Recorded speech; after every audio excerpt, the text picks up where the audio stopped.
બપોરે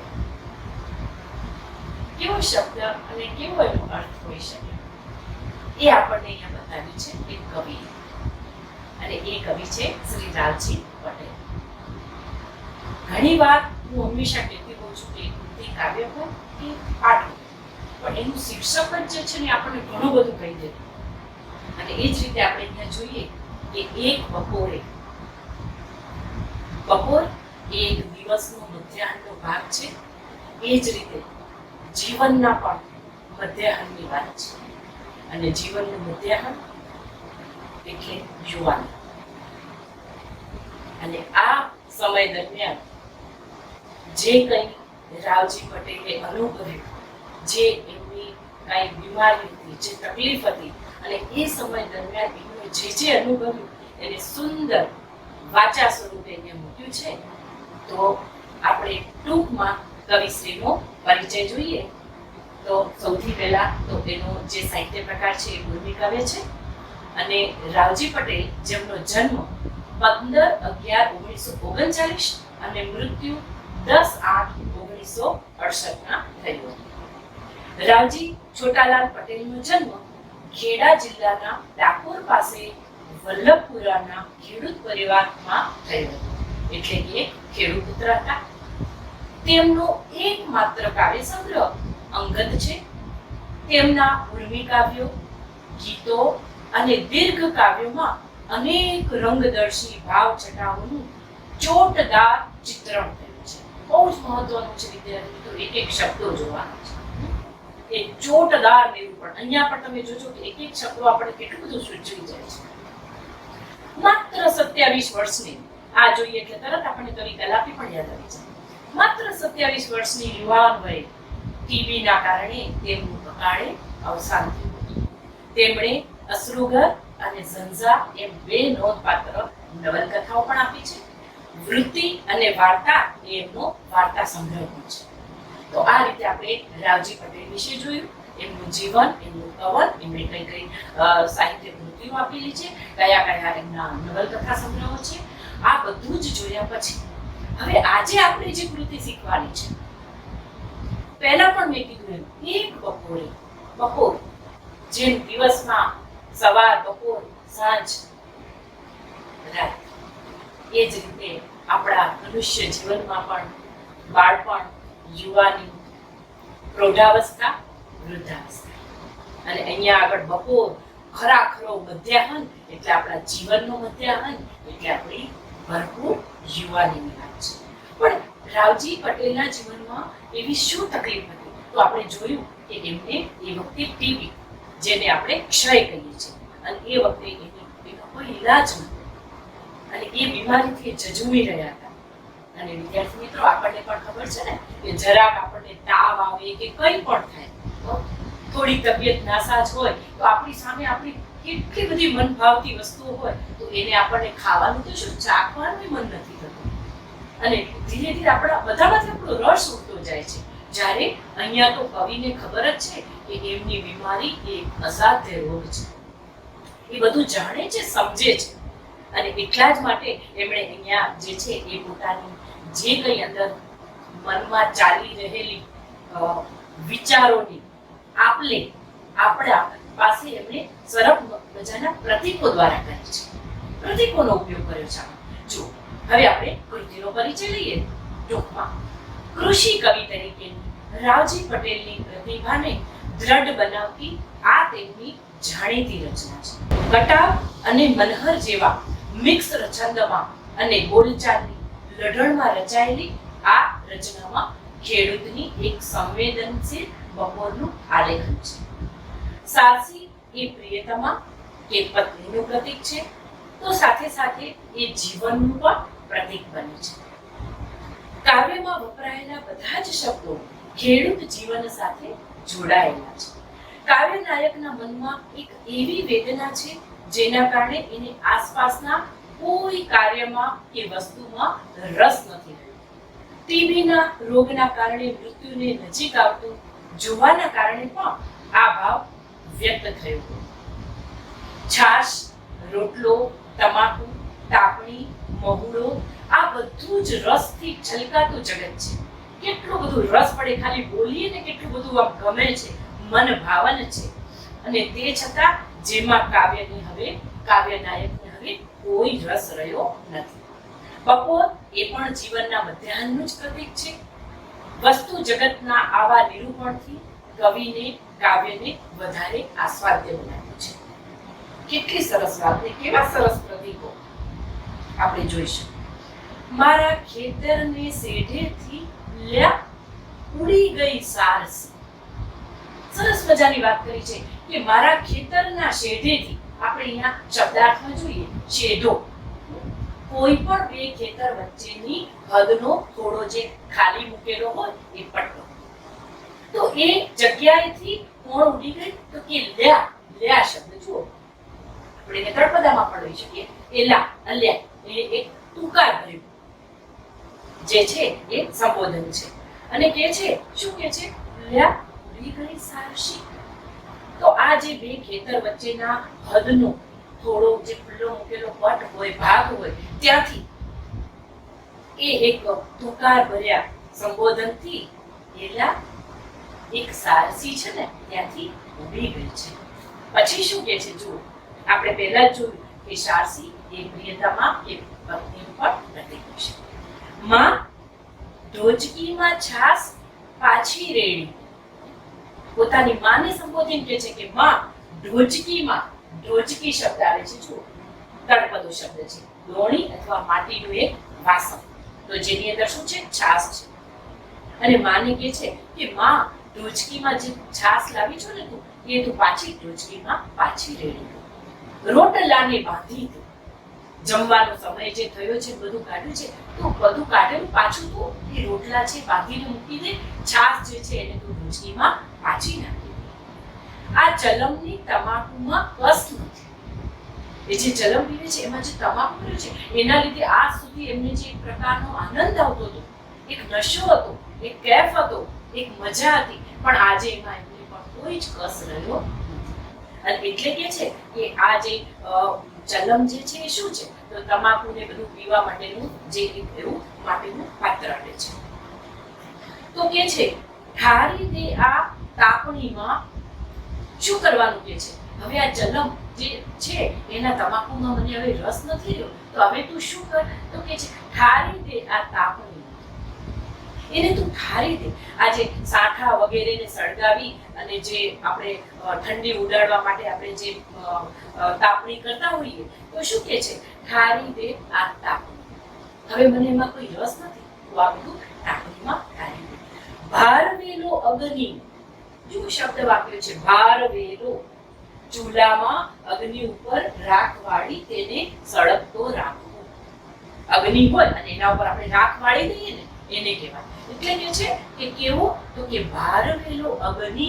અગ્નિ શબ્દ વાપર્યો છે અને આપણે એ તળપદા શબ્દમાં અને આપણી સાહિત્યિક ભાષામાં આપણે એને કહીએ છીએ અગ્નિ, શિષ્ટ ભાષામાં. તો કે જે આ ભારવેલો અગ્નિ જે આપણે વાત કરી, ભારવેલો એટલે શું? તો કે ચૂલામાં જે અગ્નિ હોય એના ઉપર આપણે રાખ વાળી દઈએ અને એને એ અગ્નિને આપણે સળગતો રાખીએ અને ઉપર આપણે એને રાખ આપીએ. એને કહે છે આ ભારવેલો અગ્નિ મને મહુડીની છાય તળે. સરસ મજાની જો બે ત્રણ વાતો આપણે જોઈ કે શરૂઆતમાં શું કહે છે? તો કે મારા શેઢેથી, મારા ખેતરનો જે શેઢો છે ત્યાંથી સારસી એના ઉડી. પછી તરત જ પોતાની માને સંબોધન કહે છે કે હવે જે ઢોચકીમાંથી તે છાસ પાછી કાઢી દે એ તું પાછી એમાં નાખી, અને જે રોટલા છે એને તું પાછા બાંધી દે. અને હવે આ જે ચલમ છે એની અંદર જે તમાકુ છે એમાં હવે મને રસ નથી રહ્યો, કસ નથી રહ્યો. હવે તું એ તાપણીમાં જે છે એને આ જે ભારવેલો અગ્નિ છે એને.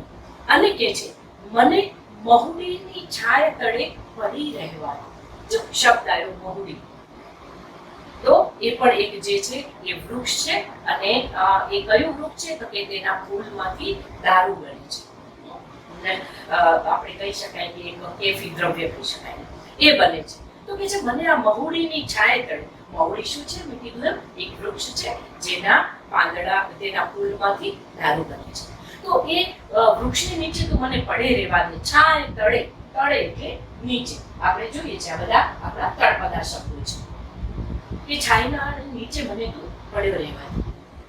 ભલે આખું આબ રેલી જાય, ભલે ને જે થવું હોય થાય, આખું આબ રેલી જાય, પણ મને કોઈ ઉઠાડશો નહીં, મને ત્યાં રહેવા દો.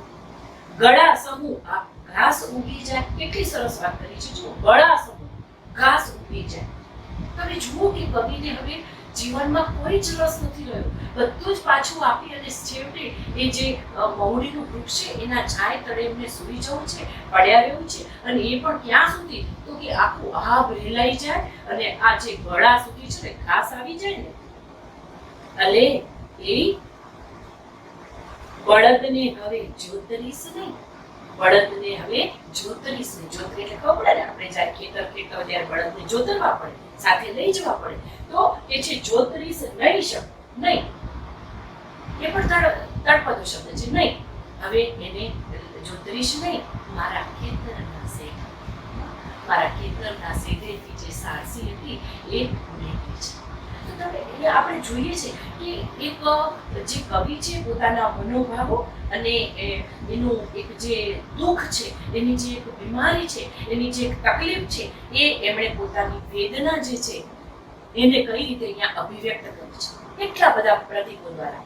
એટલે જ આપણે વાત કરી કે બપોર એ બે પ્રતીક છે, જીવનનું પણ પ્રતીક છે અને દિવસની રીતે તો બપોર છે જ, પણ અહીંયા સારસી એ જે છે એ એમના પ્રિયતમા એ પત્નીનું પણ પ્રતીક છે. અને આ જ રીતે આપણે જોઈએ તો આખા કાવ્યમાં આપણે જોયું કે એક બપોર કવિના જીવનની એવી બપોર કે જે એમની યુવાની છે, યુવાન અવસ્થામાં માત્ર આટલી નાની ઉંમરમાં એમને જે આવી ક્ષય જેવી અસાધ્ય બીમારી થઈ છે, એનો કોઈ ઈલાજ નથી. કવિ આ બધું જાણે છે અને ધીરે ધીરે એમને ખબર છે કે મારો સમય બહુ જ નજીક આવી રહ્યો છે. અને એટલા જ માટે એમણે જે વાત કરી છે અહીંયા, એ વાત ભલે બહુ ઓછી છે પણ એની અંદર એમની ટપકતી સંવેદનાઓ, એમની ભાવનાઓ, એમની લાગણીઓ અને સૌથી વધારે એમની વેદનાઓ આપણને ટપકે ટપકે નીતરતી દેખાય છે. તો હવે એ કવિને જીવનમાં કોઈ રસ નથી રહ્યો. ભલે ગમે એટલી સારી બધી વસ્તુઓ છે, મન ભાવક છે, પણ આજે જે કવિ છે એમને એમાં કોઈમાં પણ રસ રહ્યો નથી. તો વિદ્યાર્થી મિત્રો, આપણે જોયું કે કવિના હૃદયની વેદના, એમની બીમારીના કારણે એ જે છે એ વેદના એમને પોતાના શબ્દોને કઈ રીતે વાચા આપી એ આ પ્રતીકો સમક્ષ આપણી સમક્ષ એમને રજૂ કરી છે. તો હવે આપણે શબ્દો જોઈશું. શેઢો કોઈ પણ બે ખેતર વચ્ચેની હદનો થોડો ખુલ્લો મૂકેલો પટ્ટો. લ્યા, એલા અથવા અલ્યા એક ઉંકાર ભર્યું પુરુષવાચક સંબોધન. ઢોચકી ડોણી માટનું વાસણ. ભારવેલો ચૂલામાં અગ્નિ ઉપર રાખવાળી તેને સળગતો રાખવું. અગ્નિ અગ્નિ. સમૂહ એટલે સમાન. તળે એટલે નીચે. નહીં એટલે નહીં અને છાય એટલે છાયડું. આ એના તળપદા શબ્દો છે. ચાલો હવે આપણે એના સ્વાધ્યાય તરફ જોઈએ. તો સૌથી પહેલા છે વિકલ્પો. તો કે છે કે નીચેના વિકલ્પોમાંથી સાચો વિકલ્પ પસંદ કરી અને આપણે રાઈટની નિશાની કરવાની છે. તો વિદ્યાર્થી મિત્રો, હવે આપણને કાવ્ય બરાબર સમજાઈ ગયું છે અને કોઈ પણ બાબત એવી નથી કે જે આપણને એમાં ક્યાંય પણ શંકા હોય. તો જો બરાબર સમજાઈ ગયું હશે તો આપણે વિકલ્પમાં ક્યાંય પણ તકલીફ પડશે નહીં. હવે જુઓ, પૂછે છે કે ખેતરના શેઢે શું બન્યું હતું? તો કે છે એ બળદ થાકીને બેસી ગયા હતા. બી સારસી ઉડી ગઈ હતી. સી વરસાદ તૂટી પડ્યો હતો.